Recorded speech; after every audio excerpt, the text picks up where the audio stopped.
नमस्कार. United western bank या मालिकेचा हा तिसरा भाग.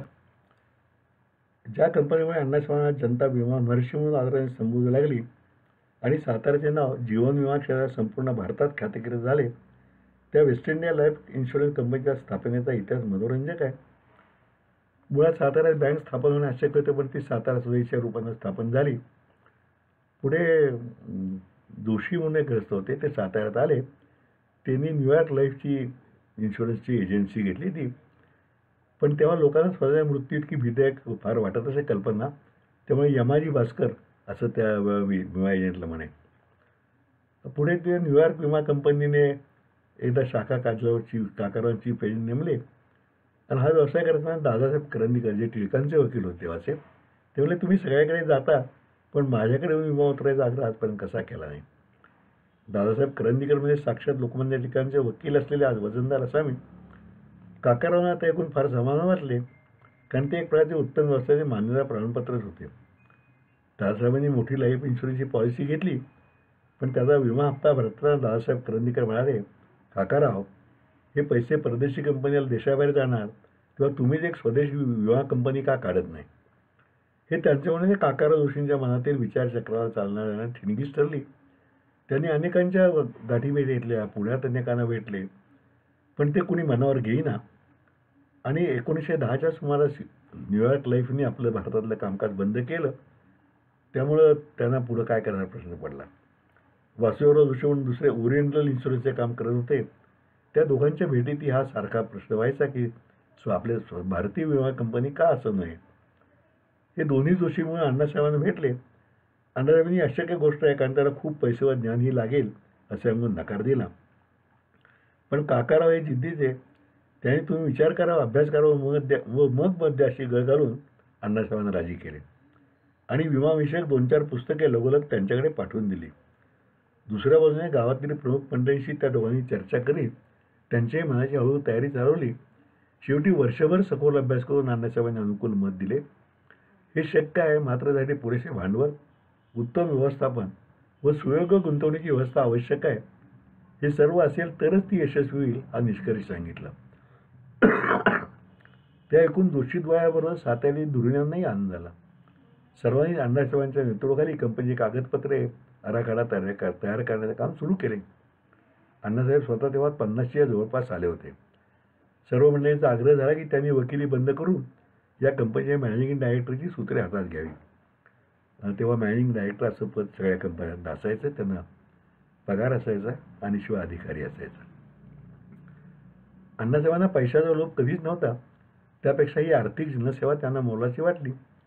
शेवटी सर्व कागदपत्रे तयार झाल्यावर समविचारी मंडळी सभा काकडेवाड्यात झाली. त्यामध्ये भाऊसाहेब सोमण, दादासाहेब करंदीकर, राव बहादूर काळे, गणपतदास देवी, आता आपल्याला ही नावं ऐकून माहीत असतील. भाऊसाहेब सोमण हे मुंबई प्रेसिडेन्सीतल्या विधान परिषदेचे 3 वर्ष अध्यक्ष होते. दादासाहेब करंदीकर टिळकांचे वकील. राव बहादूर काळे सातील मोठी असामी. धनंजयराव गाडगीळ जे अर्थज्ञ, त्यांचे सासरे, आणि रयत शिक्षण संस्थेलाही त्यांनी बाहेर मोठी देणगी दिली होती. गणपतदास देवी हे मोठे व्यापारी इथले होते.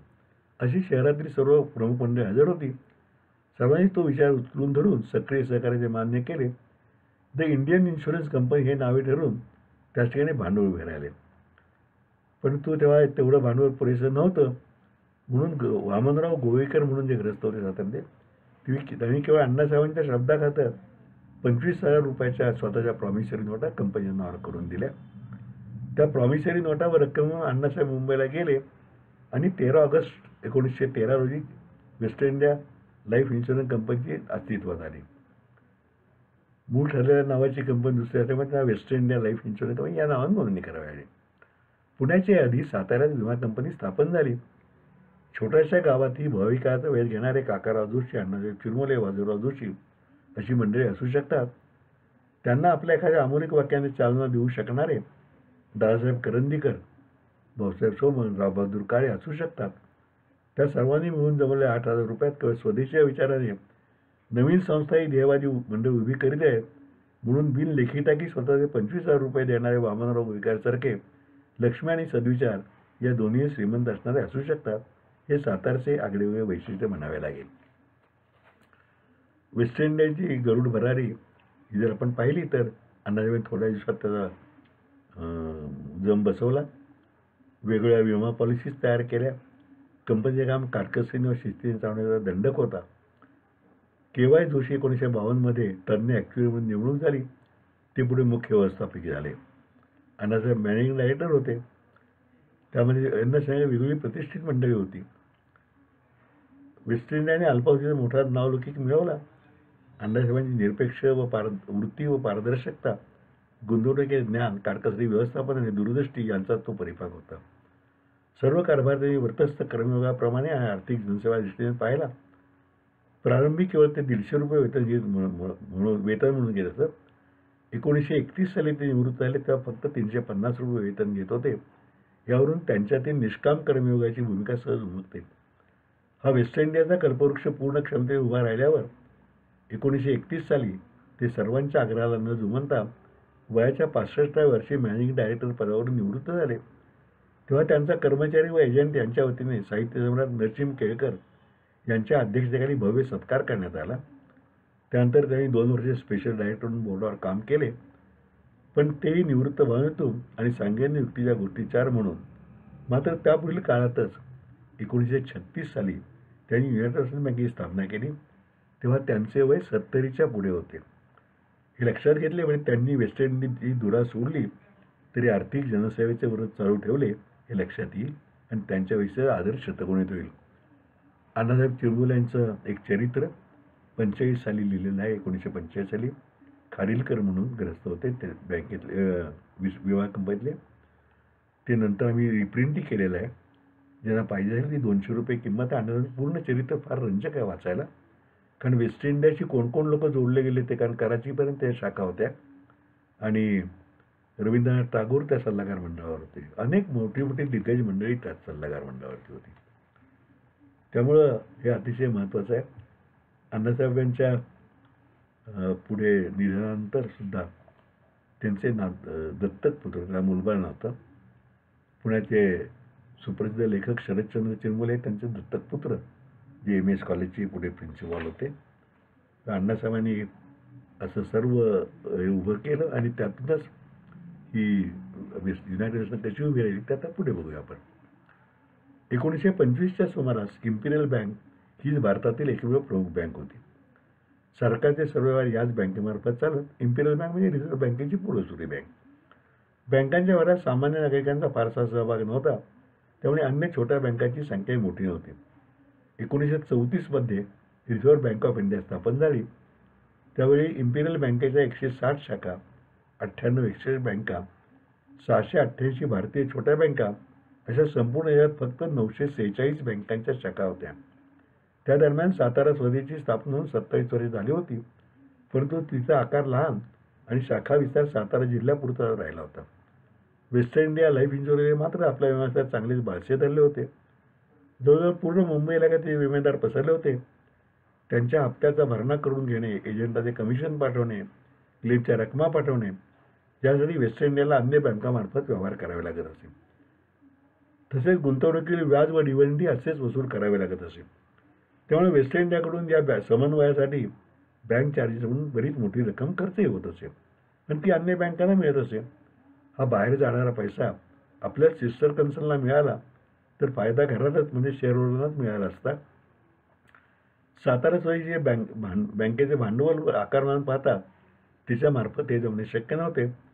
त्यामुळे असा व्यापक उद्देश ठेवून त्या प्रमाणात भाग भांडवल उभारून वेस्ट इंडियानेच आपली सबसिडियरी अशी बँक काढावी असा विचार अण्णासाहेबांच्या मनात येऊ लागला. सर्व संचालक व बरोबरच्या समाज सुधारकारांनी तो विचार पटू लागला.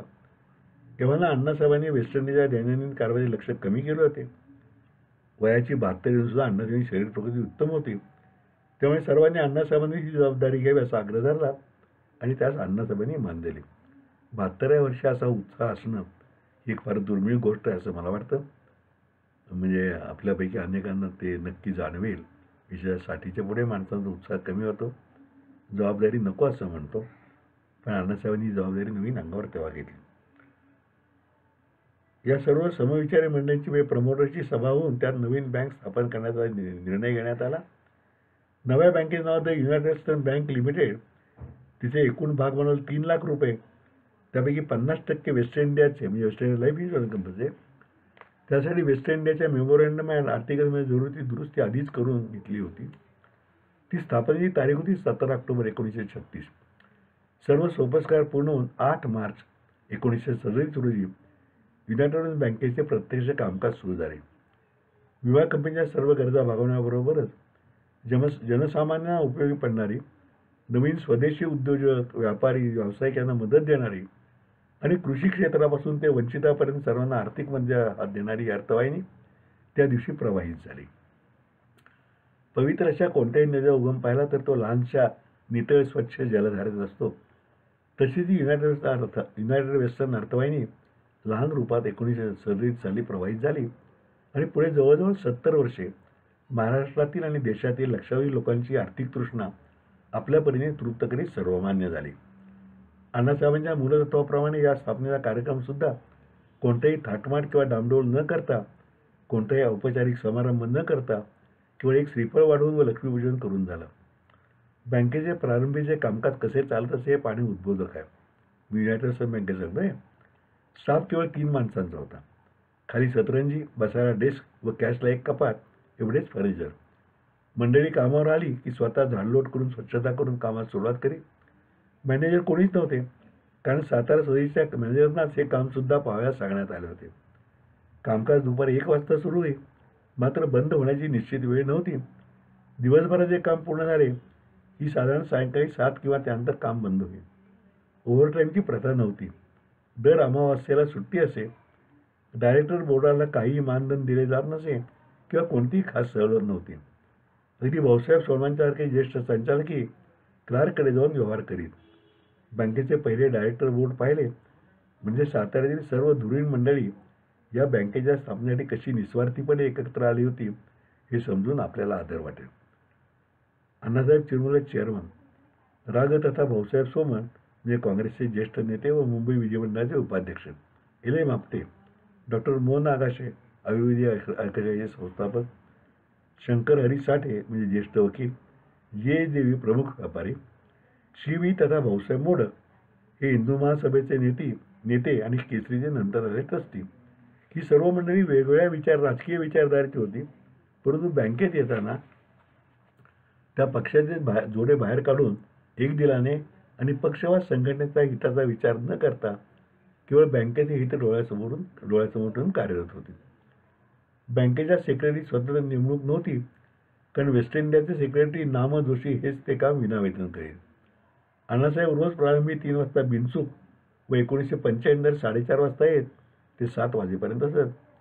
बँकेच्या स्थापनेबरोबर सातारा येथील ऑफिसनंतर लवकरच मुंबईतील फोर्टमध्येही पहिली शाखा 1 मे 1947 रोजी तर दुसरी मुंबईतच गिरगावमध्ये 15 ऑक्टोबर 1938 रोजी सुरू करण्यात आली. बँकेचे पहिले हिशोब वर्ष 31 डिसेंबर 1937 पूर्ण झाले. पूर्वी बँकांची आर्थिक वर्ष कॅलेंडर इयर असे, त्यामुळे डिसेंबरला होत असे. पहिल्या वर्षी 1400 रुपयाचा निव्वळ नफा होऊन 5% डिव्हिडंड देण्यात आले. दुसऱ्या वर्षी नफा वाढून तो 5,000 रुपये झाला तरी 5% डिव्हिडंड देण्यात आले. 1939 ते 43 पर्यंत बँकेची प्रगती होत राहिली. अण्णासाहेबांनी जी तत्वे मागे सांगितली त्या सर्वांचे प्रतिबिंब तुम्हाला त्या तक्त्यामध्ये दिसून येईल. म्हणजे प्रारंभापासून आल्या 1 लाखाच्या चोरीमुळे तोट्याचा 1 वर्षाचा अपवाद वगळता सलग 31 वर्षे, जर 31 मार्च 2003 पर्यंत बँकेने, म्हणजे 2003 पर्यंत बँकेने सातत्याने उत्तम डिव्हिडंड दिले. 31 मार्च 2004 या अखेरच्या वर्षात हा आलेख कोसळून ते पुन्हा 5% वरती आले. 31/3/2005 या वर्षाला बँक डिव्हिडंड शकली नाही. 31/3/6 या अखेरच्या वर्षाचा वार्षिक अहवाल व ताळेबंद भागधारकांना पाठवून वार्षिक सभा होण्यापूर्वीच 2 सप्टेंबर 2006 रोजी रिझर्व्ह बँकेने निर्बंध म्हणजे मोरटोरियम लादले. 3 ऑक्टोबर 2006 रोजी बँकेचे IDBIमध्ये विलिनीकरण झाले. अण्णासाहेबांनी साहित्यात लावलेला व अनेकांनी अथक व निर्लज परिश्रमाने वाढवला हा वटवृक्ष कोसळला आणि तो आता दुर्दैवी इतिहास झाला आहे. तसं बँकेचं संगोपन कसं आलं 1936 साली बँक स्थापन झाल्यापासून तो भाग आपण पुढच्या भागात पाहू. तोपर्यंत नमस्कार.